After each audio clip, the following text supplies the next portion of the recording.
අයිබෝන් සුබ දවසක්. ඔයා ව්‍යාපාර කරන කෙනෙක්ද? එහෙම නැත්නම් මාකටිං සම්බන්ධව අලෙවිකරණය සම්බන්ධව රැකියාවක් කරන කෙනෙක්ද? එහෙනම් ඔයාට මේ වීඩියෝ එක හරි වැදගත් වෙනවා කියලා මම පොරොන්දු වෙනවා. මොකද අලෙවිකරණය කියන්නේ මේ ශතවර්ෂයේ විශාල ආදායමක් උපයන්න පුළුවන් ක්‍රමයක් වගේම මේකේ අමුතු මැජික් මිලියන ගාණක් තියෙනවා. ඉතින් මේ අමුතු මැජික් මිලියන ගාණෙන් එකක් අද ඔයාලත් එක්ක කතා කරන්න තමයි මම යන්නේ. ඉතින් මේ ක්‍රමය මගින් ඔයාගේ විකුණුම් වැඩි කරලා ඔයාගේ ආදායම වැඩි කරගන්න පුළුවන් වෙන ක්‍රමයක් නිසා මේ ඔයාලත් එක්ක කතා කරන්න හිතුවා. ඉතින් අපි මේ ක්‍රමය මොකක්ද කියලා කතා කරමු. ඉතින් වීඩියෝ එකට යන්න කලින් වෙනදා වගේම ආදරෙන් ඉල්ලනවා අපේ channel එක subscribe කරන්න, ඒ වගේම notification bell එක on කරලා තියාගන්න කියලා ආදරෙන් ඉල්ලන ගමන් අපි යමු එහෙනම් අපේ වීඩියෝ එකට.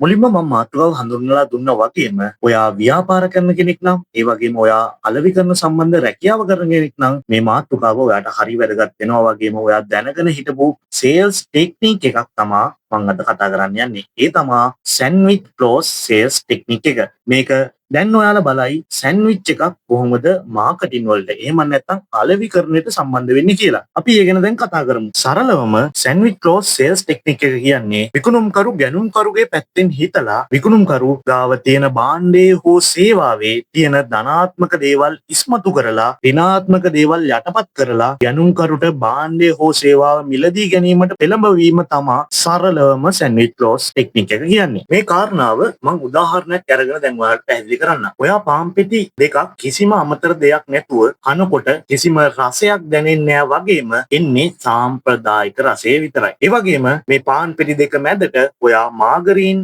දාලා එහෙම නැත්නම් ජෑම් ගාලා සීනි දාලා වගේ කෑවොත් අර සාම්ප්‍රදායික රසයට අමතරව පැණි රහක් දැනෙන්න පටන් ගන්නවා. ඒ වගේම මේ පාන් පෙටි දෙක මැදට සලාද කෑල්ලක්, මස් කෑල්ලක්, හැම් කෑල්ලක්, ඒ වගේම තේන සෝස් වර්ග දාලා සෑන්ඩ්විච් එකක් විදියට කනකොට එන රසය කොහොමද next level නේද? අන්න ඒ වගේ අදහසක් තමයි මේ සෑන්ඩ්විච් ක්ලෝස් සේල්ස් ටෙක්නික් එකෙන් කියන්නේ. ඉතින් මං හිතනවා දැන් ඔයාලට මේ ටෙක්නික් එක ගැන යම්කිසි අදහසක් ඇති වෙලා ඇති කියලා. පොසිටිව් දේවල් මේ පාන් පෙටි දෙක මැද තියෙන ෆිලින් එක වගේම ඔයාගේ නෙගටිව් දේවල් මේ පාන් පෙටි දෙක වගේ කියලා. උදාහරණයක් විදිහට ගත්තොත් ගැනුම්කරුගේ පැත්තෙන් භාණ්ඩය හෝ සේවාව මිලදී ගැනීමේදී වැඩිපුරම ගැනුම්කරු බලන්නේ භාණ්ඩයේ මිල දිහා. ඒ වගේම තරංකරුවන්ගේ මිලත් තරංකාරී ආදේශක භාණ්ඩවල මිලත් බලපුවාම ගැනුම්කරුට මේක නෙගටිව් කරුණක්. ඒ නිසා මිල ප්‍රකාශ කිරීමේදී එකවරම මිල ප්‍රකාශ කරන්නේ නැතුව ඔයාගේ භාණ්ඩයේ හෝ සේවාවේ තියෙන පොසිටිව් දේවල් එක්ක මේ මිල ප්‍රකාශ කරොත් ගැනුම්කරුගේ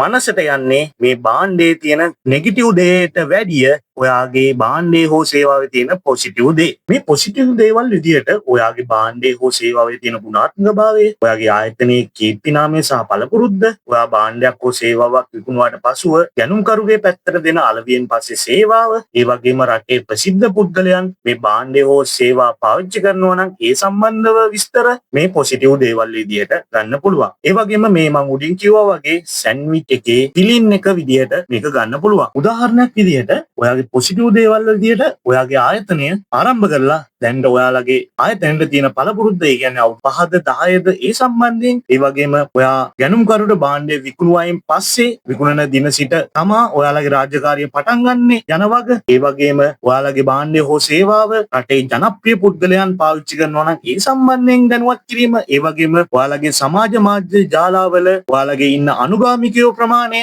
ඒ වගේම ඒ අනුගාමිකයන්ගෙන් ඔයාලට ලැබිලා තියෙන පොසිටිව් එහෙම නැත්නම් ධනාත්මක ප්‍රතිචාරවල ප්‍රමාණය වගේ දේවල් දැනුවත් කරලා ඔයාගේ නෙගටිව් පොයින්ට් එක වෙන මිල ප්‍රකාශ කිරීම ගන්න පුළුවන්. ඉතින් මේ පොසිටිව් දේවල් ඉස්මතු කරලා නෙගටිව් දේවල් වලට තියෙන ඇටෙන්ෂන් එක යටපත් කරලා එහෙම නැත්නම් අවම කරලා ගැනුම්කරුට ඇප්‍රෝච් වුණොත් ඔයාගේ විකුණුම් වැඩි කරගන්න පුළුවන් වෙනවා වගේම ඔයාගේ ආදායම වැඩි කරගන්න පුළුවන් වෙනවා. ඉතින් මේ නිසාම තමයි මේකට සෑන්ඩ්විච් ක්ලෝස් සේල්ස් ටෙක්නික් එක කියන්නේ. මේ වගේ කරුණු ඔයා අවස්ථානුකූලව ප්‍රයෝජනට ගත්තොත් ඔයාගේ විකුණුම් වැඩි කරලා ඔයාගේ ආදායම වැඩි කරගන්න පුළුවන්. ඉතින් මේ වගේ කරුණු රාශියක් තියෙනවා. ඔයත් මම උඩින් කිව්වා වගේම ව්‍යාපාරයක් කරන කෙනෙක් වගේම අලෙවිකරණ රැකියාවක් කරන කෙනෙක් නම් මේ සේල්ස් ටෙක්නික් එක ඔයාගේ ප්‍රොමෝෂන් වලදී උත්සාහ කරලා බලන්න. ඔයාගේ අචීව්මන්ට් වලට යන්න මේක ඉක්මනින් උදව් වෙන ක්‍රමයක් කියලා මට කියන්න පුළුවන්. මේ වගේ කරුණු වලට කැමති නම් අපේ channel එක subscribe කරලා තියාගන්න. ඒ වගේම notification bell එක on කරලා තියාගන්න කියලා ආදරෙන් ඉල්ලන ගමන් ගිහින් එන්නම්. සුබ දවසක්.